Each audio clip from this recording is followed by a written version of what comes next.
Detailed proceeding थी, अगरचे 2 दिन रहे लेकिन 2 दिन में ये दोनों दिन भर ये प्रोसीडिंग चलती रही। तो ऐसा लगता है कि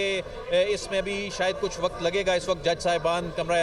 अदालत से उठ के जाके अपने चैम्बर्स में मौजूद हैं। बड़ा साहब बहुत शुक्रिया, आपने भी बड़ी लंबी कवरेज की। कल आपने देखा कि जब ये बेंच टूटा तो उसके फ़ौरन बाद से 5 रुकनी बेंच बना और उसने फिर से दोबारा समाअत शुरू की। और समाअत शुरू करने के फ़ौरन बाद हमने ये भी देखा कि जैसे ही ये समाअत शुरू हुई तो कल ही चीफ जस्टिस ने कहा कि हम इस तमाम तर मामले को कंक्लूड करना चाहते हैं और एक ही दिन में हम इसको ख़त्म करना चाहते हैं। तो आज जब सुबह 9:30 बजे ये समाअत रखी गई तो यही मकसद था कि आज इसको पाया तकमील तक पहुँचाया जा सके। और आज चीफ जस्टिस ने यह कहा कि अब जब ये समाअत चल रही थी तो उसमें चीफ जस्टिस ने कहा कि इस एक केस की वजह से बाकी दीगर जितने भी मामलात हैं अदालती वो रुके हुए हैं, उनको वो आगे नहीं चल पा रहे। तो आज इससे तमाम मामले को ख़त्म करने, इसको कंक्लूड करने अब फैसला महफूज कर लिया गया है। अदालती जो अमला है वो भी इस वक्त कमरे अदालत से कोर्ट रूम नंबर 1 जो है वहाँ से उठ गया है। साथ में जो जजेस हैं वो इस वक्त अपने चैम्बर में वापस चले गए हैं। अब 15 मिनट लगे, 20 मिनट लगे, आधा घंटा लगे, जजेस की जानिब से ये कहा गया कि एक शॉर्ट ऑर्डर जो है वो अदालत की जानिब से जारी किया जाएगा, जजेस की जानिब से जारी किया जाएगा। बस उसी का इंतज़ार है। आप भी मौजूद हैं, हम भी मौजूद हैं। वो ऑर्डर अब कब करते हैं जजेस, लेकिन एक शॉर्ट ऑर्डर जो है वो जारी किया जाएगा। तमाम वकला की जानिब से उनके दलाइल जो हैं वो मुकम्मल कर लिए गए। फिर आखिर में जो सलमान अकरम राजा हैं, सदर मुमलिकत आरिफ अलवी की जानिब से जो पेश हुए, उन्होंने आखिर दलाइल दिए और दलाइल देने के बाद उनके आखिरी दलाइल थे। कभी इम्कान यह था कि अटॉर्नी जनरल एक दफ़ा फिर से खड़े होंगे, वो अपनी कोई बात करेंगे, लेकिन उन्होंने कोई बात नहीं की। जजेस ने अब ये फैसला महफूज कर लिया है और अब से कुछ ही देर में ये कहा जा रहा है कि ये फैसला सुनाया जाएगा, लेकिन टाइम के हवाले से जो है जजेस की जानिब से आगाह नहीं किया गया। बहुत बहुत शुक्रिया यासर मलिक और आमिर सईद अब्बासी जो हैं वो इस हवाले से अपडेट कर रहे थे। आमिर सईद अब्बासी जो कि कमरा अदालत में दिन भर मौजूद रहे, यासर मलिक इनकी जो गुफ्तगू से और इन्होंने जो ऑब्ज़र्व किया सारी प्रोसीडिंग को, उसके बाद इस बात पर तो मुकम्मल इत्तफ़ाक़ राय ही लगता है कि ये इंतख़ाबात किसी सूरत भी कोई ऐसी वजह नहीं कि इंतख़ाबात को आगे ले जाया जाए। इवन जो फ्री कैन हैं उनकी जानिब से भी कोई ऐसी तोजी नहीं पेश की जा सकी मुकम्मल सारी प्रोसीडिंग के दौरान जिसमें ये चीज़ इस्टेब्लिश होती हो कि ये इंतख़ाबात जो हैं वो किसी तौर पर जो आइनी डेडलाइन है, आइनी मुद्दत है, उससे आगे ले जाए जा सकें। अलबत्ता जो सुओ मोटो प्रोसीडिंग के हवाले से एतराज़ फारूक एच नाइक की जानिब से सामने आया था और उसके बाद इसमें एक बड़ा दिलचस्प मोड़ सामने आया इस प्रोसीडिंग में जब 4 बजे तक के लिए वक्फा कर दिया गया था, जब पॉलिटिकल पार्टीज़ और पॉलिटिकल लीडरशिप की कोर्ट में गेंद फेंक दी गई थी और कहा गया था कि जो पॉलिटिकल लीडर्स हैं वो ये फैसला करें कि ये इंतखाबात की तारीख जो है इत्तफ़ाक़ राय से अगर आ जाए तो बहुत अच्छा हो, मुल्क के लिए, जमहूरियत के लिए बहुत बेहतर है। लेकिन उसके बाद आकर जब ये अदालत को बताया गया और इसमें जो पाकिस्तान पीपल्स पार्टी है उसकी जानिब से ये कहा गया कि हमारी जो क़यादत है उसने ये कहा है कि इंतखाबात की तारीख देना हमारा काम नहीं है, इसमें हम नहीं पढ़ना चाहते। मुस्लिम लीग नून के वकील जो हैं मंसूर अवान, उनकी जानिब से ये बताया गया कि उन्होंने दीगर जो उनके शराकतदार हैं, सियासी शराकतदार हैं, उनसे बात करनी है और उनसे अभी मुशावरत नहीं हुई, तो इसलिए हम भी तारीख नहीं दे सकते। और जो JUI है उसकी जानिब से ये कहा गया कि ये गवर्नर का काम है तारीख देना और उन्होंने भी तारीख देने के हवाले से माजरत कर ली। तो ऐसी सूरत हाल में अब ये गेंद दोबारा फिर अदालत की जब कोर्ट में आई तो सदर मुमलिकत के वकील सलमान अकरम राजा ने कंक्लूड किया, जो उनके जो दलाइल थे, कंक्लूडिंग दलाइल थे, और उसमें सलमान अकरम राजा की जानिब से ये फिर बताया गया कि खैबर पख्तूनख्वा और पंजाब असम्बली की सूरत हाल चूँकि डिफरेंट थी, उसके डिज़ोल्व होने की, यानी खैबर पख्तूनख्वा असम्बली में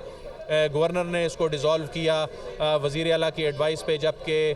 पंजाब असम्बली जो है वो ख़ुद डिज़ोल्व हुई, जो आइन के तहत एक तरीक़ाकार है। तो ऐसी सूरत में फिर तारीख़ देने की जो एक पेचीदगी पैदा हो चुकी थी, उसमें फिर सदर मुमलिकत तैयार हो गए वो अपनी तारीख़ की जो एडवाइस थी वो वापस लेने के हवाले से, और इन्हीं जो दलाइल के साथ ये जो समात है ये कंक्लूड हो गई और अदालत इस वक्त बर्खास्त होने के बाद मोअज़्ज़ज़ जज साहिबान जो हैं वो अपने अपने चैम्बर्स में मौजूद हैं और इसका जो तरीका अदील, और बताया ये जा रहा है कि आज ही ये फैसला भी सुना दिया जाएगा, लेकिन हमने देखा बहुत जल्द ये मामला निपटाया गया है। तकरीबन एक हफ्ते के अंदर अंदर आज खुद नोटिस लिया गया, फिर बेंच बना, बेंच टूटा, समातें हुई, दलाइल मुकम्मल हुए और आज ये फैसला महफूज हो चुका है और आज ही सुना दिया जाएगा। तो इस तमाम तर जो हियरिंग थी उसके दौरान सबसे अहम नुकात और अहम दलाइल किसकी जानिब से दिए गए? देखिए, जब ये हेयरिंग हुई तो इसमें जो गुज़िश्ता रोज़ जो दलाइल दिए गए वो बैरिस्टर अली ज़फ़र की जानिब से जो दलाइल दिए गए वो ऐसे दलाइल थे जिसमें अदालत की जानिब से बड़ी दिलचस्पी ली गई। वाकई अली ज़फ़र क्योंकि उनकी जानिब से जो दिए गए दलाइल थे वो कॉन्स्टिट्यूशन की उन शिकों से मुतल्लिक जो कि ये बताती हैं कि इंतखाबात कब होने हैं, तो उनके लिए कोई इतना मुश्किल सूरत हाल नहीं थी। अली ज़फ़र जो हैं जब उन्होंने दलाइल दिए, असल फ़ैसला कुन और जो एक मुश्किल मरहला उन जमातों के लिए था जिनको ये जस्टिफाई करना था कि ये इंतखाबात वक्त पर क्यों नहीं हो रहे, या जो उनकी ख्वाहिश अदालत से बाहर तो होती है लेकिन अदालत में आके उनको कानूनी जंग लड़नी थी। और ऐसे में कभी उनकी जानिब से सुओ मोटो लिए जाने पर और कभी उनकी जानिब से रिकॉन्स्टिट्यूशन ऑफ बेंच के हवाले से बात की जाती थी। तो जब मेरिट की बात आई, जो मेरिट ऑफ द केस की बात आई और जब उन आइनी शिकों के हवाले से इस मामले को डिफेंड करना था, तो वहाँ पर देखा गया कि फ़ारूक एच नाइक हो, मंसूर अवान हो या जो कामरान मुर्तज़ा हों, तो उनकी जानिब से कोई ऐसी बड़ी ठोस ग्राउंड सामने नहीं रखी गई। लेकिन इसमें रिमार्क्स जो हैं वो अदालत की जानिब से यानी वकला की दलाइल से ज़्यादा, जब चूँकि अदालत इसमें जल्द अज जल्द अंडरस्टैंडिंग चाहती थी, तो आज जो इंतहाई दिलचस्प और बड़ा अहम मरहला उस वक़्त आया जब अदालत ने ये गेंद सियासी कायदीन की कोर्ट में फेंकी थी लेकिन उसका फिर हल ना निकल सका। तो उसके बाद फिर जब सदर के वकील आए और सदर के वकील की जानिब से जो सारी सूरत हाल बताई गई कि जब सदर की जानिब से तारीख क्यों देनी पड़ी और उसमें मुशावरत के हवाले से इलेक्शन कमीशन को लिखा गया, लेकिन इलेक्शन कमीशन ने मुशावरती अमल का हिस्सा बनने से इनकार भी कर दिया। तो इस केस में अगरचे इस जो केस की प्रोसीडिंग्स को देखें तो कुल 4 समातें हुई या 4 दिन तक चला, लेकिन 2 दिन तो ऑलमोस्ट इसी में ही गुजर गए कि ये केस किसने सुनना है, ये केस कैसे सुना जाना है, इस पे फुल कोर्ट बननी है, इस पे लार्जर बेंच बनना है। तो लेकिन जो इस केस के असल मेरिट के गिर्द जो जब इस केस ये चला जो जिसमें वो 3 सवालात फ्रेज़ किए गए थे, वो 3 सवालात जो हैं अदालत ने खुद फ्रेज़ किए थे जिनके जवाबात तलाश करने थे, तो वो तो कल और आज का दिन था। और उसमें आम तौर पर केसेस में बड़े से बड़े कॉन्स्टिट्यूशनल केसेस में भी अदालत इतना तवील नहीं बैठा करती। आम तौर पे इफ्तिखार मोहम्मद चौधरी या जस्टिस जवाद खाजा के दौर में ऐसा ज़रूर देखा जाता था कि सुबह लगने वाली अदालत शाम तक चलती रहे, लेकिन इस मामले की हसासियत, इस मामले की संगीनी जिससे मुल्क के सियासी हालात जुड़े हैं, एक अनसर्टेनिटी, एक अदम इस्तेहकाम का मामला जुड़ा है जिसमें जो कि आज अदालत में ज़ेर बहस भी आया, तो इसमें ये जनाब चीफ जस्टिस ये तय कर चुके थे कि इस मामले को जल्द अज जल्द निपटाना है। ऐसा बिल्कुल नहीं हुआ कि किसी फरीक को बोलने का मौका ना दिया गया हो। फ़ारूक एच नाइक को भी मुकम्मल मौका दिया गया, मंसूर अवान को मुकम्मल मौका दिया गया, कामरान मुर्तज़ा को मुकम्मल मौका दिया गया, इलेक्शन कमीशन के वकील आए उन्हें मुकम्मल मौका दिया गया। और इस केस में जो खुलकर खेलने का मौका मिला शायद वो बैरिस्टर अली ज़फ़र को मिला, जिनके पास मार्जिन काफ़ी ज़्यादा था, जिनके पास बताने को काफ़ी कुछ था, क्योंकि आइन की शिकें उनके आर्गूमेंट्स को सपोर्ट कर रही थी और अदालत भी ज़ाहिर है इस मामले में क्लैरिटी चाहती थी। तो इसमें मामले में रुकावट डालने की बजाय इस मामले को फ़्लो में लेके आने वाले जो दलाइल थे बुनियादी तौर पे वो बैरिस्टर अली ज़फ़र के थे। तो बैरिस्टर अली ज़फ़र की जानिब से जो दलाइल दिए गए थे उसमें यह बताया गया कि आइन के तहत तो 1 घंटा भी आगे इंतखाबात नहीं ले जाए जा सकते। तो ऐसे में जो फ़ारूक एच नाइक जो हैं उनकी जानिब से ये जब कहा गया कि फुल कोर्ट बनानी है, तो लेकिन जब चीफ जस्टिस साहब ने गुज़िश्ता रोज़ ही ये फैसला कर लिया कि 5 रुकनी बेंच ये केस सुनेगा, तो उनकी दरख्वास्त टेक्निकली वैसे ही गैर मौसर हो चुकी थी, लेकिन आज उन्होंने इस मामले को भांपते हुए, सूरत हाल का जायज़ा लेते हुए, ताकि एक बड़ा धचका ना लगे आईनी तौर पर, उन्होंने ये दरख्वास्त वापस ली। ये कंट्रोवर्सी ख़त्म करने में, ये तनाज़ा ख़त्म करने में, जजेस का एतराज़ वाला मामला ख़त्म करने में जो चीफ़ जस्टिस ऑफ पाकिस्तान की जो आईनी और कानूनी बसीरत है